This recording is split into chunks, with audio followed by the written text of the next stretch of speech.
আজ বিশ্ব মা দিবস।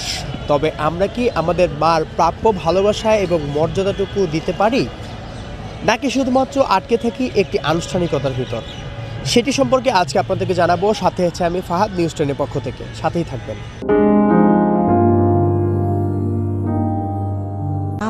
মার তুলনা নেই, কারণ অনেকের প্রকাশভঙ্গি আছে, অনেকের নেই। মা সারা জীবনই সব সন্তানদের কাছেই অতুলনীয়। আমার জন্য আমার মামুনি আমার কাছে সব কিছু, কারণ যে তাকে ছাড়া আজকে হয়তো আমি যেরকম আছি সেরকম থাকতে পারতাম না। সে আমার কাছে এক কথায় বললে আমার সব কিছু। মা পাশে না থাকলে তো সবসময় খারাপ লাগে, মা থাকলে ভালো লাগে, সবসময় ভালো লাগবে। আমি মনে করি মা ডাকটাই হচ্ছে সবচেয়ে বড় উপহার।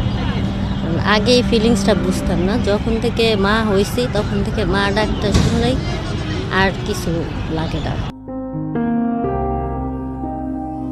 মা ডাকটা শুনলেই একটা তৃপ্তি লাগে, যত কষ্টই করি, যা কিছুই করি না কেন। সন্তান ভালো থাকলে ভালো বসে টাকা পয়সা রোজগার করতে পারলে মার জীবন। সন্তানের প্রতি আশীর্বাদী মায়ের, এইটা সন্তানরা যেন ভালো থাকে। যেই মা 10 মাস 10 দিন কষ্ট করে পেটে ধারণ করে আমাদেরকে দেখিয়েছে পৃথিবীর আলোর মুখ, সেই মাকে কোনো বিধিবশ কেন্দ্রিক ভালো না বেশি সবসময় প্রতিটি সময় ভালোবাসা উচিত।